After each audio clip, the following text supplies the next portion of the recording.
भजनलाल सरकार की ओर से डिप्टी सीएम दिया कुमारी ने विधानसभा में बजट पेश किया और कई घोषणाएं की। इसमें उदयपुर संभाग के आदिवासी क्षेत्र में स्थित ऐतिहासिक, धार्मिक और इको टूरिज्म साइट्स के विकास को लेकर ट्राइबल टूरिस्ट सर्किट विकसित करने की घोषणा की गई है। उदयपुर में इंस्टीट्यूट ऑफ माइंस खोलने का भी ऐलान किया गया है। ऋषभ में ट्राइबल टूरिस्ट सर्किट पर काम होगा तो गोगुंदा में सैटेलाइट अस्पताल, ट्रोमा सेंटर बनेगा। राज्य बजट में कई घोषणाएं वित्त मंत्री और डिप्टी सीएम दिया कुमारी ने की। विधानसभा में बजट पेश करते हुए दिया कुमारी ने कहा कि राज्य में 100 करोड़ की लागत से ट्राइबल टूरिस्ट सर्किट विकसित किया जाएगा। ऐतिहासिक, धार्मिक और इको टूरिज्म साइट को इसमें शामिल किया जाएगा।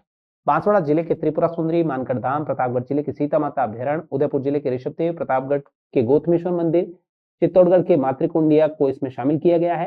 100 करोड़ रुपए ट्राइबल टूरिस्ट सर्किट विकसित किया जाएगा। उदयपुर और सलूम्बर के लिए ये बड़ी घोषणा है। जिस पर नजर डालें तो उदयपुर में पैरा स्पोर्ट्स के लिए स्पेशल स्पोर्ट्स कॉम्प्लेक्स की घोषणा की गई है। उदयपुर में लैक्रोस एकेडमी की घोषणा हुई है। 120 बेड के स्पाइन इंजरी सेंटर खोला जाएगा। नवीन दुग्ध संयंत्र उदयपुर में खुलेगा। सलूम्बर उप कारागृह को जिला कारागृह में प्रमोट किया जाएगा। साइबर पुलिस थाना सलूम्बर में खोला जाएगा। स्टेशन न्यायालय भी सलूम्बर होगा क्योंकि वहां पर जिला बन चुका है। इसके अलावा रोडवेज बस स्टैंड, खेल स्टेडियम, सराड़ा में कॉलेज के नवीन विषय खुलेंगे। गोगुंदा से रामपुरा वाया मजावत धार होकर नया रोड बनाया जाएगा। इस पर 65 करोड़ रुपए खर्च होंगे। भारोड़ी से पलाना कला होकर छोटी खेड़ी, मोटी खेड़ी होते हुए भानसोल एनएच तक सड़क बनाई जाएगी, जिस पर 16 करोड़ रुपए खर्च होंगे। भिंडर से पाणुतफिला, भमरासिया से कुराबड़ एमडीआर सड़क का पुनर्निर्माण और चौड़ाईकरण करीब 35 किलोमीटर का कार्य होगा, जिसकी लागत 70 करोड़ रुपए होगी। रामगिरी पहाड़ी बड़गांव को ऑक्सीजन हब बनाते हुए पर्यटन स्थल के रूप में विकसित किया जाएगा। जाडोल और कोटला में रोड बस स्टैंड संबंधी काम होंगे। उदयपुर के नवरत्न कॉम्प्लेक्स में सीवरेज लाइन और कनेक्शन का काम होगा। लेक सिटी में ट्रैवल मार्ट की स्थापना की जाएगी, जिसके जरिए पर्यटन, कला और संस्कृति के क्षेत्र को बढ़ावा दिया जाएगा। शहर के जगत शिरोमणि मंदिर के जीर्णोद्धार का काम होगा। कानोड़ में राजकीय महाविद्यालय खोला जाएगा। गोगुंदा सामुदायिक केंद्र सैटेलाइट अस्पताल में क्रमोन्नत होगा। ट्रोमा सेंटर भी गोगुंदा में खोला जाएगा। बलीचा 4 लेन फ्लाईओवर निर्माण पर 50 करोड़ रुपए की लागत से काम होगा। उदयपुर में खुलाबंदी शिविर, कल्याणपुरा और सुरानी में एनीकट का निर्माण होगा। मावली के खरताना बांध के निर्माण और मरम्मत काम पर जनजातीय क्षेत्र के लिए भी कई घोषणाएं की गई है। टीएसपी फंड की राशि 1750 करोड़ रुपए की घोषणा की गई है। उदयपुर में इंस्टीट्यूट ऑफ माइंस की घोषणा भी इस बजट में हुई है। स्मार्ट सिटी योजना के तर्ज पर उदयपुर संभाग के राजसमंद जिले के नाथद्वारा के शहरी क्षेत्रों को clean and green eco city के रूप में विकसित करने पर भी घोषणा की गई है। इसके अलावा नगरीय क्षेत्रों में लीज राशि 30 सितंबर तक जमा करवाने पर ब्याज पेनल्टी में छूट मिलने की घोषणा हुई है। राजस्व को लेकर परिवार के सदस्यों के पक्ष में पावर ऑफ अटॉर्नी पर स्टाम्प ड्यूटी में छूट का लाभ माता पिता, भाई बहन, बेटा बेटी, पोता पोती, पति पत्नी के साथ साथ बहू, नाती और नातिन को भी दिया जाएगा। पत्नी के साथ संयुक्त नाम से खरीदी गई 50 लाख तक की संपत्ति पर स्टाम्प ड्यूटी में आधा प्रतिशत की छूट मिलेगी। गौशालाओं में प्रति पशु अनुदान 15% बढ़ाकर 50 रुपए प्रति पशु करने की घोषणा हुई है। 2500 ग्राम पंचायत मुख्यालयों पर ग्राम सेवा सहकारी समितियां जीएसएस खोले जाएंगे। 8 जिलों में क्रय विक्रय सहकारी संघ केवीएस खोले जाएंगे। एफपीओ के 100 सदस्य किसानों को इजराइल और राज्य के बाहर 5000 किसानों को भ्रमण पर भेजा जाएगा। प्रत्येक पंचायत पर अटल ज्ञान केंद्र बनाए जाएंगे। पहले चरण में 3000 से ज्यादा जनसंख्या वाले पंचायत केंद्रों पर ये केंद्र बनेंगे। इस बजट के अंदर बहुत कुछ आस और भी थे। विधायकों ने जो मांग की थी वो कुछ पूरी हुई तो कुछ अधूरी रह गई। वो क्या थी, उन पर नजर डालें। उदयपुर शहर विधायक ताराचंद जैन ने एमबी अस्पताल के जनाना अस्पताल के नए भवन निर्माण की मांग रखी थी, जिस पर घोषणा नहीं हुई। साथ ही आयड पुलिस चौकी को थाने में क्रमोन्नत करना था, जो भी नहीं हो पाया। ग्रामीण विधायक फूल सिंह मीणा की ओर से टीडी में तकनीकी कॉलेज खोलने की मांग इस बजट में पूरी नहीं हो पाई है। पल्लभनगर विधायक उदयलाल डांगी की डबोक एयरपोर्ट और कीर की चौकी पुलिस चौकी खोलने की मांग भी इस बजट में पूरी नहीं हो पाई। जनता की समस्याओं का निराकरण के लिए 10 लाख रुपए से प्रत्येक विधानसभा में विधायक जन सुविधा केंद्र बनेंगे। एमएलए लेड स्कीम के तहत ये काम होगा, जिसकी घोषणा की गई है। विधायकों को जो मिला है उसमें विधायकों को लैपटॉप दिया जाएगा। सभी पीएससी पर डिजिटल एक्सरे मशीन लगेगी और संभाग मुख्यालय पर बालिका गृह में रहने वाली बालिकाओं के लिए 50 बेड सरस्वती होम बनेंगे। आंगनवाड़ियों पर सप्ताह में जो 3 दिन दूध देने की बात थी, अब 5 दिन तक बच्चों को दूध दिया जाएगा। 200 करोड़ रुपए से ज्यादा इसका खर्च आएगा। 10 लाख नए परिवारों को खाद्य सुरक्षा योजना के तहत जोड़ा जाएगा।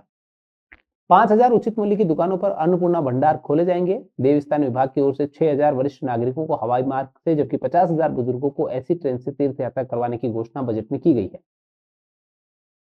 मंदिरों में भोग की राशि 3,000 और पुजारियों का मानदेय 7,000 किया गया है।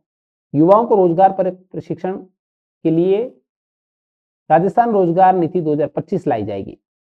चिकित्सा क्षेत्र में पिछले 20 सालों से विश्वसनीय नाम चौधरी हॉस्पिटल, जहां होता है सभी रोगों का सर्वोत्तम इलाज। चौधरी हॉस्पिटल, हिरन मगरी, सेक्टर 4, उदयपुर।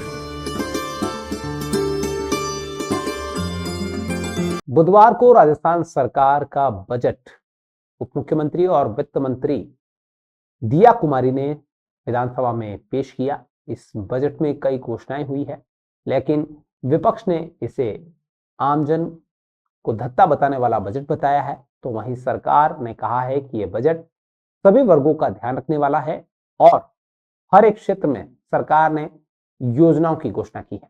प्रदेश की भजनलाल सरकार ने अपना बजट पेश कर दिया है। विधानसभा में बुधवार को वित्त मंत्री और उप मुख्यमंत्री दिया कुमारी ने बजट पेश किया।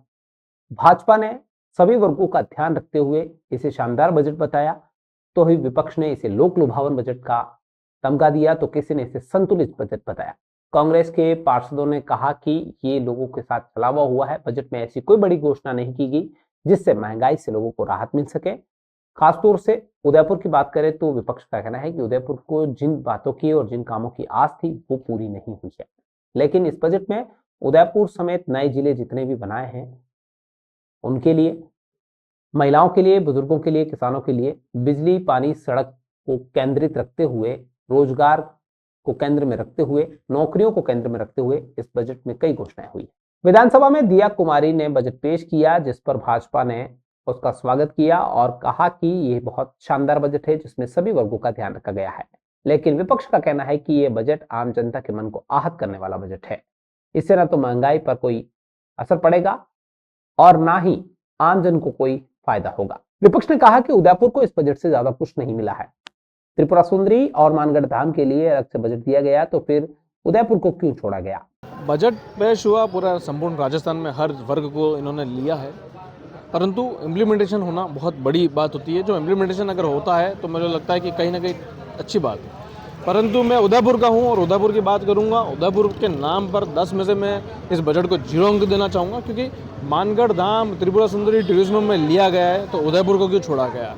चाहे केंद्र का बजट हो, चाहे राज्य स्तर का बजट हो, राज्य सरकार का बजट हो, जब जब भाजपा सरकार आती है तब ये कहीं ना कहीं उदयपुर को मतलब नष्टो नाबूद करने में, आप मान लो या आप बोल दो कि कहीं मतलब छोड़ देता है कि उदयपुर पूरा राजस्थान के मैप में कहीं उदयपुर दिखना नहीं चाहिए। टूरिज्म के हिसाब से देखें या किसी भी तरह से जल स्वावलंबन के हिसाब से देखें।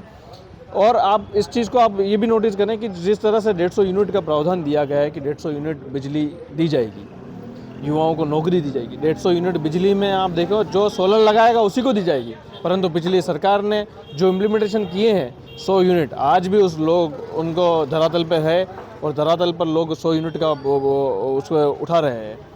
और आप देखें कि जो युवाओं को नौकरियों की बात कही गई है तो वहाँ 1,25,000 के आसपास युवाओं को प्राइवेटाइजेशन में नौकरी की गई है। सरकारी नियुक्तियों को पे कहीं बात नहीं की गई है।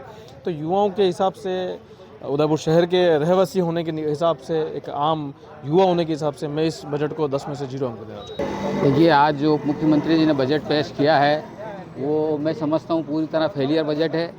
आम आदमी उससे आहत ही हुआ है, किसी को राहत नहीं मिली है। खासकर महिला वर्ग परेशान है महंगाई को लेके। आप देखिए कि गैस बजट जब भी बनाया जाता है वो मध्यम वर्ग परिवार और गरीबों के लिए हितों को देखते हुए बनाया जाता है। किस तरह से महंगाई जो है आसमान छू रही है। गैस के भाव देख लीजिए आप, सब्जियों के भाव देख लीजिए आप, आटे के भाव देख लीजिए, तेल के भाव देख लीजिए। इनमें सरकार ने क्या किया, सरकार को ये बताना चाहिए। बाकी बड़ी बड़ी घोषणाएं करना, बड़ी बड़ी बातें करना तो वो तो एक इनका वो है, तो बंद करते ही हैं ये। लेकिन आम आदमी इससे आहत है। आम आदमी को इस बजट से किसी तरह की कोई राहत नहीं मिली है। सब लोग परेशान है, विद्यार्थी परेशान है, गरीब परेशान है, मजदूर परेशान है। किसानों के लिए इन्होंने थोड़ा बहुत कुछ किया है, अगर उसका कुछ इम्प्लीमेंट होता है तो ठीक है, बाकी तो वो भी परेशान है। कुछ नागरिकों ने इस बजट को संतुलित बजट बताते हुए कहा कि इसमें महिलाओं और बुजुर्ग व्यक्तियों के लिए बहुत कुछ मिला है। नौकरियों की घोषणा होने से बेरोजगार युवाओं में भी आशा की उम्मीद जगी है। इसके अलावा बिजली को लेकर जो घोषणाएं यहाँ पर हुई है, साथ ही जो पेंशन बढ़ाने की घोषणा की गई है, वो आमजन को राहत देने वाली है। जैसे माननीय दिया कुमारी जी उप मुख्यमंत्री जी ने जो बजट पेश किया गया है बहुत संतुलित बजट किया है। इसमें जो है युवाओं का, महिलाओं का और बुजुर्ग लोगों का विशेष ध्यान दिया गया है और किसानों का भी। बुजुर्ग लोगों का विशेष ध्यान इसलिए दिया गया है कि बुजुर्ग लोगों के लिए होम डिलीवरी मेडिसिन की गई है, बहुत बड़ी सुविधा दी गई है। बाकी बुजुर्गों को लाइन में लग के दवाई लेनी पड़ती थी 70 वर्ष से ऊपर वालों के। उसके बाद फिर डायबिटीज़ पेशेंट्स के लिए अलग से विशेष क्लिनिक वो घोषणा की गई है, जो आमतौर अभी समाज में डायबिटीज़ बढ़ रही है तो उसका ध्यान रखते हुए दी गई है। उसके अलावा युवाओं के लिए कम ब्याज में सब्सिडी में लोन उपलब्ध किए गए उद्यमी के लिए। और उसके फिर किसानों पे आते हैं तो किसानों पे MSP बढ़ा दी गई है, किसान सहायता 6,000 से 9,000 कर दी गई है और मुफ्त ब्याज में लोन उपलब्ध किया गया है। और महिला वर्ग के लिए जो उद्यम चालू करने उसमें भी आपको किया गया। और ट्राइबल टूरिज़्म जो राजस्थान में ख़त्म होने आया था उसको वापस ऑक्सीजन देने के लिए उन्होंने 1,000 करोड़ का जो विशेष पैकेज निकाला है, बहुत अच्छा किया गया है। आज जो बजट पेश हुआ है वो बहुत ही शानदार बजट पेश हुआ है। और मैं शुगर पेशेंट हूँ और 70 साल की उम्र के लोगों के लिए जो उन्होंने किया है बहुत ही शानदार बजट दिया है हर वर्ग से। मैं तो चाहता हूँ जो पार्टी जो बजट दे रही है इससे युवाएं, आजकल जो हर युवा इस पार्टी को इतना सम्मान करती है कि इतना अच्छे बजट दिया है और हम सब खुश हैं।